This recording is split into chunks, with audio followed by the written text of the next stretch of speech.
पाउगी theorem sir याबीरीब ख्वाइपुनों पुराजन खुमुक्समन तरान मौचबग लोइनन खुरुमजरी हौजे इरमदम अमदी मपालमगी ओइब मरुओइब पाउसिंग मियामद पिजरी हौजे अहामदा ngasiगी मरुओइब पाउसिंग कौत्रुकता लेरिब sports university की मनिंगलोमद नोमय अमसुंग बोमगी मखोल ताखरे cookie militant सिंग फाखिब इसै nganglai हाइबगुमना तंपाकी खुलसिंग तमना नोमय कापलकलब्रा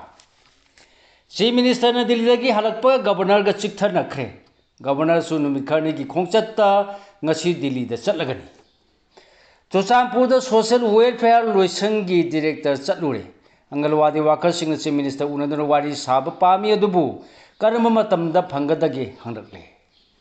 quality यावदब चेद लाइरिंग नंबर बोसेम की चेयरमैन सेक्रेटरी फम थादो हाइदुना देसामना येरंगी नोंग चुहनख्रे लोइनना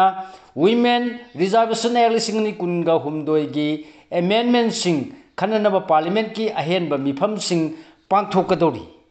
हौजी मखा ताब मरुओइ पाउ सिंग पिजरी कुकी मिलिटेंट सिंग फाखिबे इसै nganglai हाइबगुमना तपाकी खुल सिंग तमना नोंमै कापलकलब्रा हौखिबा फेब्रुवारी 3 दा लौथोक्त्रिङै की ममांग मणिपुर दा चलाइरखिबा प्रेसिडेंस रूल की लैंगाना state असिदा इंगतपा अमसुं नुंगसी चानबा पुरक्तुना मौसागी फिबमदा हंजिलहन्नबा औपा Una फावबा लोंथोक्तुना थीबगी थबक अरेबा पांबैसिंग सिजिनादुना होनरमलबसु my पाखिद्रबा मतुंगदा February 2023 तगी लिंगललिबा nova लैंगा असिना मखा ताना अरेबा पांगल लौसिंग पुथोक्तुना वाथोक्सिंग असिगी वारोइसिन पुरंगनबा होनरगलिङैगी चैरक्ता सूना कोनसिनबा कोनसिनदबा कुकी मिलिटेंट सिंग थौरांग सिंग असिगी मायोक्ता नोंमैबु आंगांग मबुक नुंगाइतबगी खोंहामबदौना तंपा लमसिंग ओनसिनदुना नोंमै अमसुं बोमसिंग लेप्तना कापलकलब्रा हाइबगी वाहंग हंगरगले ममांग थागी कुनगा तरुकी नुमिदांग पुंग 12 मिनिट 50 रोम तारकपदा चुरचांदपुर अमसुं बिष्णुपुर डिस्ट्रिक्ट अनिगी ताइनफमदा लैबा फगाकचाव इखाई पीएसना कोनबा तोरबुंग कांगबाई फगाकचाव इखाई कोक्ता तेरा खोंसांबी अमसुं त्रोंगलाउबगी मनिंगथंगबा सरुकसिंगदा बोम 10 रोम यावना नोंमै मरु कया कापसिलखरबा मतुंगदा ngasi नुमिदांग पुंग 8 तारमदाइदसु इम्फाल वेस्ट की कौतुकता लैरिबा नेशनल स्पोर्ट्स यूनिवर्सिटी की मनिंग थंगबा चिंग ताइनबा सरुक लोमदा बोम पोखाइबा अमसुं नुंगमै कापगी मखोन तारकपदगी वाहंग असि मियामना हंगरपनी ngasi numidangi thawdo asibu hatheng noboni haiba khunja singna phongdorokpada numidang pung 8 tagadaba minute khara walingai da kautuktagi kha nongchublom thangba maikairom dagi mapang kallaba bom ama pokhai lakpagi अहुब मखोल ताखी मसिगी मतुं इकां कानादना ऑटोमेटिक नोंमै सिंगी मरु खरा कापथोरपगी मखोलसु ताखी हारि बोम अमसु नोंमै मखोल ताबदगी मफम मदुबु ngak सेलकलिबा शेयर पेकपी माइकैदगिसु नोंमै राउंड खरा कापकी हारि सिक्योरिटी फोर्स की माइकैदगी हंदुन नोंमै मरु खरा कापलुबदगी मखा ताना बोम पुखाय लकपा अमसुं नोंमै कापलपगी मखोन ताखीदे लोइनेना थौदो असिदे नाकलानी मक्ता सोपन यावबगी पाव लेति हारि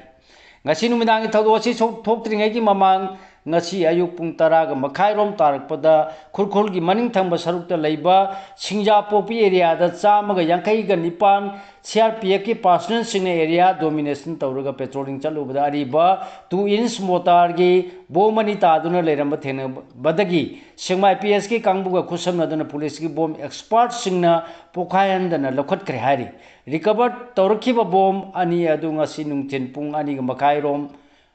amasung अहुम लोम तारकपदा मथंग मथंग एक्सपर्ट सिंग मी सुहंदना पुखायन की हारी बोमनी अदु मथम खरगी ममांदा कुकी मिलिटेंट सिंग तपाकी खुलंगाप सिंगगी मरक्ता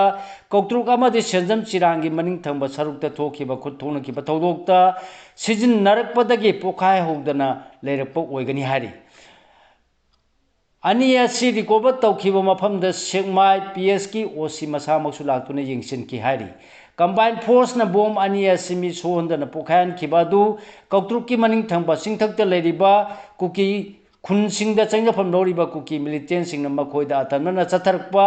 थवोंग ओइगनी हाना लाना खलगा ngasi numidangi bom पोखायलकपा अमसुंग नोंगै मरु खरा कापथरकपगी थवोंग असि चथरकपु ओइगनी थाजनरी अमरोमदा ngarang nungthin pung 3 मखाइदगी न मरी फावगी मरक्तसु इम्फाल ईस्ट की लमलाई PS na konba sana sabi thana pupi gi mitai khur singtam na kuki militant singna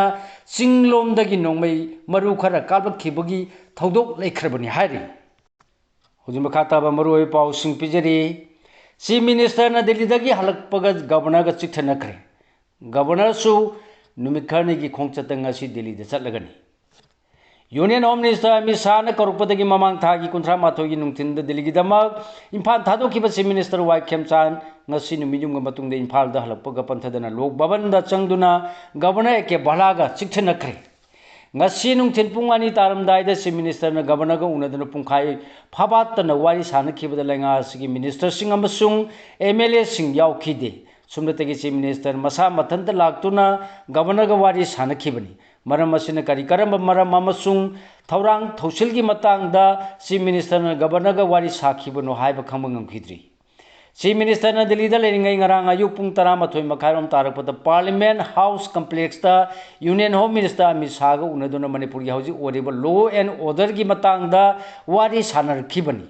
home minister की माइकैदगिना स्टेट असिदा इंग तप मौसा की फिबमदा हंजननाबगीदमक पाइखलिबा थबक थौरम सिंह खुमांग यांगसिन पांथोकनबा पाउताक पिरखिबगा लोइना हानदगी लेरकपा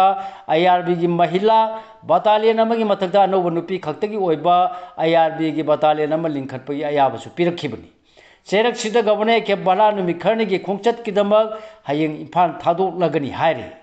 गवर्नर की खोंगचत का मरी लेना फंग पावगी मतुंगिना महाक था सिगी निपान दा इम्फाल दा अमु हलंगनब थौरांग तौरमबनी अदुबु नुमित खरनी सोंथरगा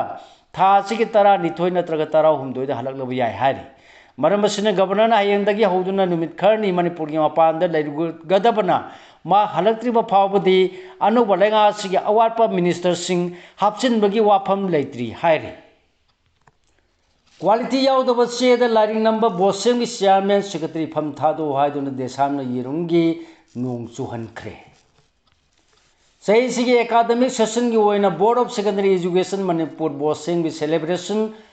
सिलेबस मखादा महिरोय सिंह तमननबुइदम नमलिब लाइरिंग सिंह क्वालिटी लेना नंबिनबा बोर्ड असिगी अथॉरिटी द मतम खरगी ममांदगी देसामना तक्सिनदुना लाखिबा वाफमबु थबक तो ओंथोक तबदगी ngasi क्वालिटी यावदब चेद लाइरिंग नमद बोर्ड असिगी चेयरमैन अमसुंग सेक्रेटरी चेनरी हाइबगी मरान सिरदुना मकोक थोंबो ऑफिसर लानी असि फम थादो हाइबा खोलावगा लोइनेना बहुपराद लेबा बोसेमगी ऑफिस ता येरुम थुमजिनदुना खोंजंग चंगसिनख्रे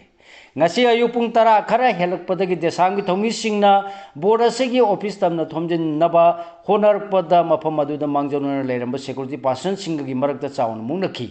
security singna board asigi gate solun sinduna section nga senduna leibadagi desamgi thomi singna yerumna thomjin khibani खोंजंगलोय सिंगना चेयरमैन अमसुंग सेक्रेटरी फम थादो बोसेमबु कल्लु एजुकेशन बु नाथै बिगनु अमसुंग मतम चाना टेक्स्ट बुक फंगनरिबा करिगिनो हाइना इबा प्ले का सिंग पाइदुना खोलावोइना सु लाउखी खोंजंग असिगी मतांग द देसामगे प्रेसिडेंट ओ रोमेशना हाइ माइरोय सिंगना चटलिबा सेशन असिदा तमगदबा टेक्स्ट बुक सिंग यावना एग्जामिनेशन दा सिजनगदबा अल्सर पेपर सिंग असी सब स्टैंडर्ड ओरे हादुना लेबा मियाम दा फोंदोक्तुना पुंजाव थिंदुना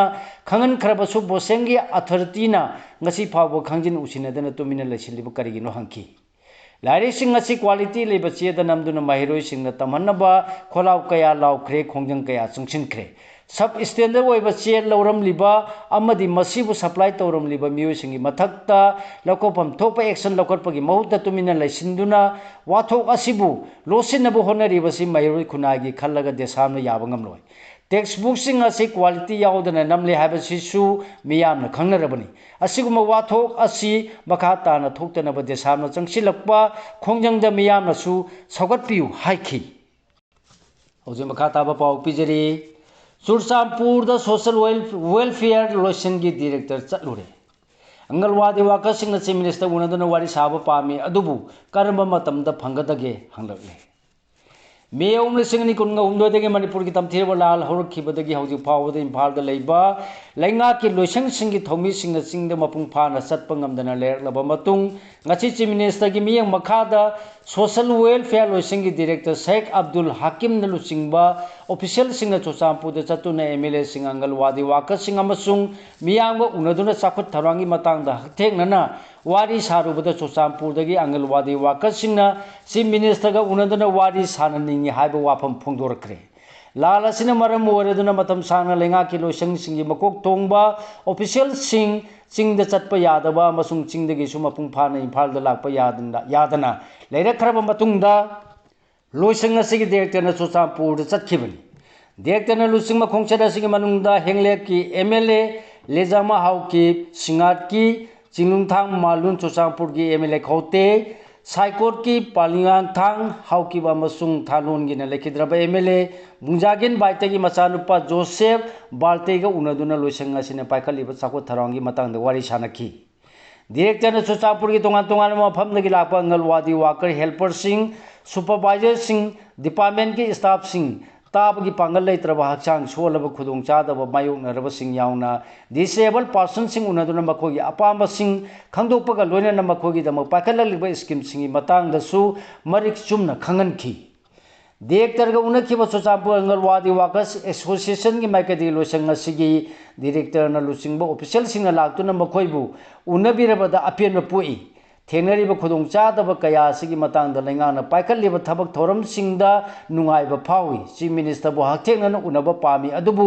करमबा मतमदा उनबा फंगदगी हायरदुना मंगोंदा वा करमना हायगदगी हायबसिगी खनबदा अवाब फावी हायना फोंदोरखि हायरि चीफ मिनिस्टर बो उनबा पामी हायबसिंग असिगी खोंगचसिगी मतुंगिना मंगोंदसु खंगनबा पामी डायरेक्टर ना लालगा वारपा हंगबसिदा अपेनबा पुई मियामगिदम अफब थबक कया तौरबिरकनी हायबगी थाजब लई हायनसु फोंदोरखि हायरि खोंगचर असिदा डायरेक्टर ना हाई चीफ मिनिस्टर ना सु मियामगी अनिंगबा पांबा खंगना हक्थेंगना उनदुना थबक पाखनबा मियेंग चंगली मसिबु मपुंग फाननबगिदमक ngasige खोंगचर असि लोइसंग असिना सिंदुना लाकपनी ahal oirabasingna phangliba pension scheme singi matangdasu paladuna tha taruki chepam sing chaliba tha asigi manungda thadoknaba honari haiki MLA sing amadi departmental officer singa mari phagatuna miyamgi yaifanaba honagani miyamgi chakthung sing mapung phana phanganaba su honagani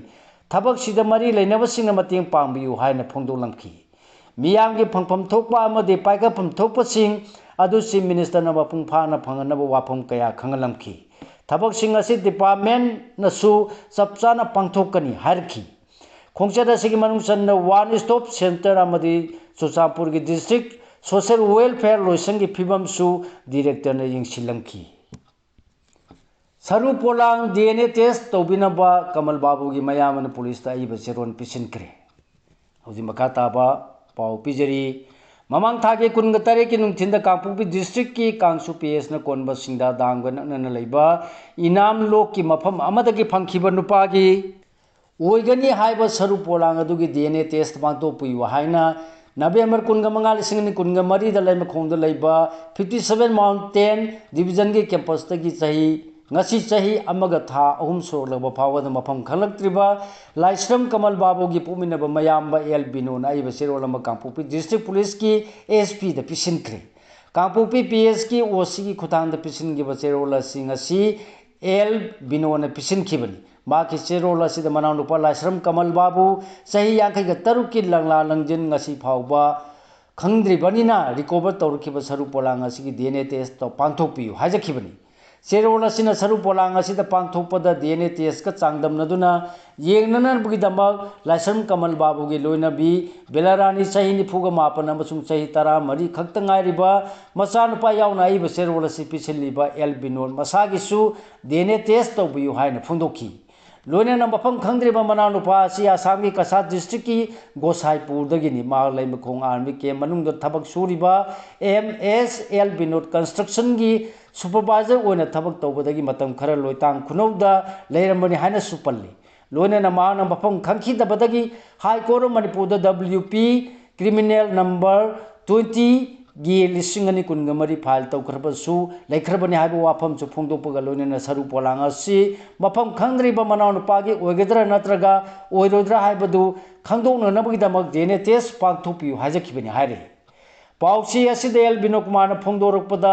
आइब सेरोल असि लोकसिलबा मतुंग police की माइकैदगी test असि पांथोनब मरी लेनबा magistrate तगी अयाबा लौनब थबक पाइखलगनी हाइबगी थाजब पिरखरे हारि पनबा याबदि सरू पोलांग असि RIMS की मेरियल संघ नुमिनिनी चुमना इंस्टीट्यूट असिगी एनाटॉमी की डॉक्टर सिंह सरू यारगा एग्जीक्यूटिव मजिस्ट्रेट अमा यावना वीडियो कवरेज तौरगा पोस्टमार्टम एग्जामिनेशन पांथोकरबनी एग्जामिनेशन असिगे officer लोइबा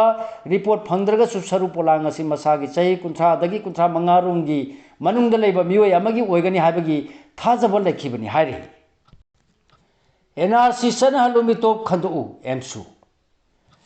All Manipuri Students Union Gi Nipugo Taruk Suba realization Tabunga Mailanana realized to save the indigenous peoples of Manipur Haiba Pandam the Pangthuragliba Thorum Singh Manuchanangasi Samurogi Little Master English Higher Secondary School Amadi Mayan Palgi Kumal Mahikolda Academic Campaign Pangthopa Galoina Singjamai Amadi Kachipurgi Tongan Tongan Mapam Singdasu Manipur the NRC Sana Luambasumito Kandu Havigi poster campaign Chatakre. Nasigi campaign ga Mari Lenena Mahiro Lubasiki Secretary Organization Hudrum Punsibana High. Manipur the NRC Sana Luambasum Mito Kandu Haiduna Laur Padagi Langana Matam Kara census Yatolaga Natain Bohona Riva Sina Uibe Yaroi. Sahi Manga Natraga Tara census Yatolabasu Manipur tu Matam the NRC Sana Handuna Mito Kandolaga Masagi Maramda Halandrabadi Miamga Soba Holakani Habasi Kanjin Pam Tui.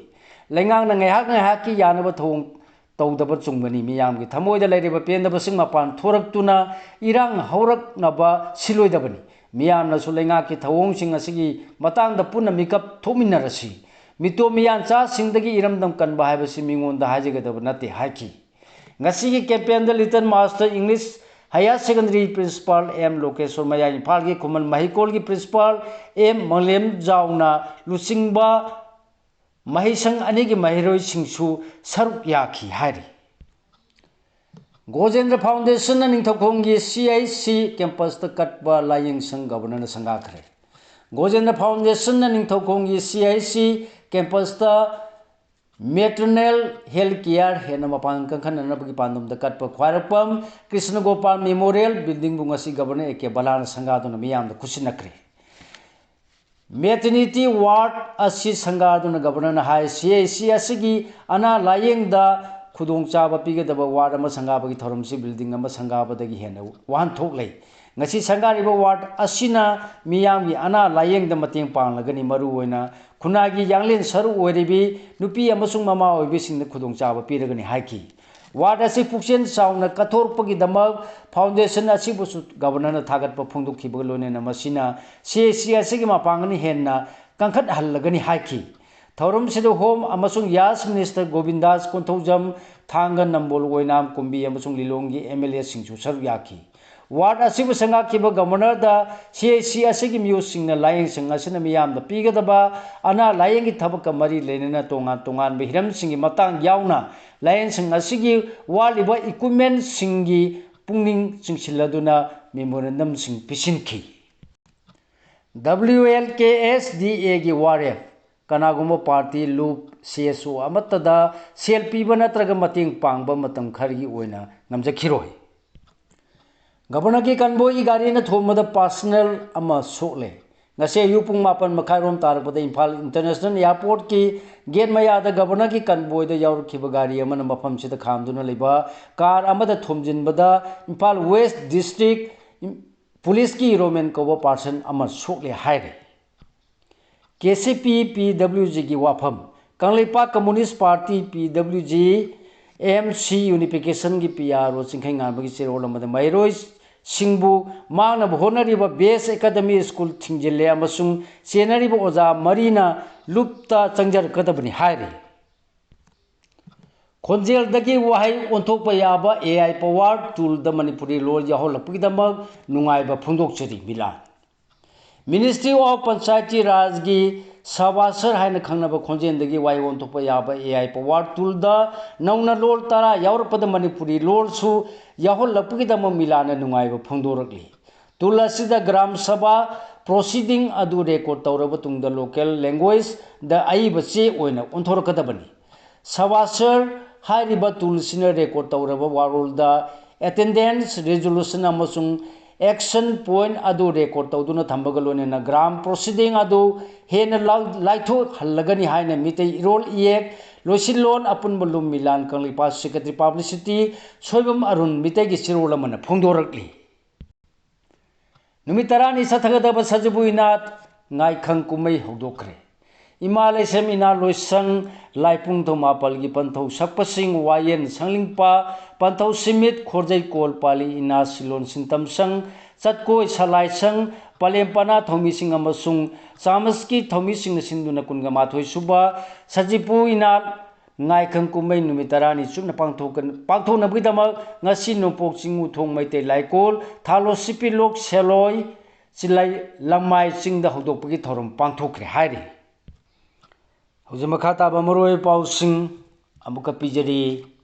IDP singbu hanjin laknaba lepu masagi majum inkolda hanjil hanaba thabok paikhalu nupi maru laingana haikiba wanga tuna IDP singbu hanjin laknaba lepu makoibu masagi mayum inkolda hanjil hanaba thubada thabok paikhalu haina wal manipur nupi marupki secretary hais punima sigi cherora mana phongdorakli cherora sina makata na high relief camp amadi prefabricated house in the Langana Lehaliba IDP Sing Mang Tagi, Kuntramato, Paugi Manung the Masamasa, Mayum in Kolda, Hanjilangani, and Chief Secretary Punikuma Goina Taja, Pikarabasu, Tabago in a Pangtopangam, the Basidi, I quite Punamakila Tibani. Chief Secretary Warama Prasan Kumar Singana Moria Susampur, Kampupi Amasum Wodbungi and Nataba, IDP Sing Mamang Chagi, December Kuntramato, Paugi Manung the Masamasagi, Mayum in Kolda, Hanjil Hanaba Kanaba Taranka, Pakalanki. Imung lisingani ga chani romgi IDP lising tara rom masa masagi mayum inkolda hanjilan ki IDP singmu makoi mayum inkolda hanjilan ba punikuma goyena chairman oiba commissioner home DGP amasung atai senior official kayana member oiba high state level committee amasung district magistrate singna chairman oiba district level committee kaya senki Committee singa sina sang naina bifam pangdotuna IDP singu masa-masagi mayum maramdamda hanjil hanaba khana naina duna lakhrabazu punikuma goyen miyamda pikiba thajaba thabak oina pangthokpa ngamkhide laingana lebak miyamda pikiba thabak sing thabak oina pangthokpa ngamdaba si luba sina yaningde athu matamna IDP singu masagi maramdam mayumda hanjil hanaba thabak paikhatlu haire meyom lisingni kunga humdoidagi thoroliba lansina kuki narco terrorist sing Lamen tuhenba kukijo mar singna petrol bom langsinduna bom kapsinduna mahan tahan khraba yum sing amuk na hongna na sana na bidama si minister waramba yan biriana leblamba sempham matam ko chunade ano balenga sibu lusingliba si minister wai khemchana hiram masida mieng changduna matam ko chunaba mongda sempham asi lepu Amaronda More Suchanpur Kapupi amasung Modbungi IDP singbu su athubada masa masagi mayuma madi maramdamda hanjilanaba kuki jo amadi mar seso singa phamina duna IDP singi yaipanaba thabak paikhatlu haire matam chana thaugi excise duty sing hanthan khibagi damak MP lesema sana jawna laingapu thagat kare Manipuri oine petrol amadi diesel gi maman hengal labasu India gi miyam da thau gi maman hengal pagi satheng nangandanaba laingana matam sana fuel gi excise duty sing hanthan khibagi dama Rajya Sabha gi MP ning thau lesema sana jawna Prime Minister Narendra Modi na lusing malenga pu thagat pa phungdokre Assembly the census ki wakhana si pukhalakpada MLA singa tumina laikhibadu karigino MLA Lokeshwar Handak pathok ki assembly session adu da opposition ki maike de census ki matang da khanaragar resolution nama loksi haina house ta pukhalakpada MLA yankai hena leiba ruling MLA sing wa mata ngangdana tumina laisin kibadu karigino haina khundra pamgi MLA TS Lokeshwar na hankre khundra pamgi SC ki manung channa leiba taret khulda MLA na nauna semba playground ama sangaduna sanabung asigi patana chingba khulgi miyam da khusina bagaloina Ahanba NGC Cup lisingani kunga taruk haina mingthonba 9-a-side football tournament hodopagi thoramda athoiba mithung oina saruk yaduna mahana hankhibani Babina gi doctor amana flight manungda medical emergency mayu narpana ha makan kre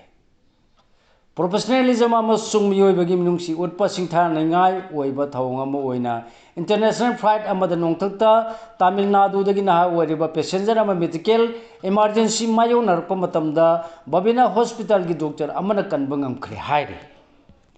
siga loinana lojarenga si phongba huela pau se dagi khomjin jaba maroi pau sing khwai punaupu amuka hana khurumjari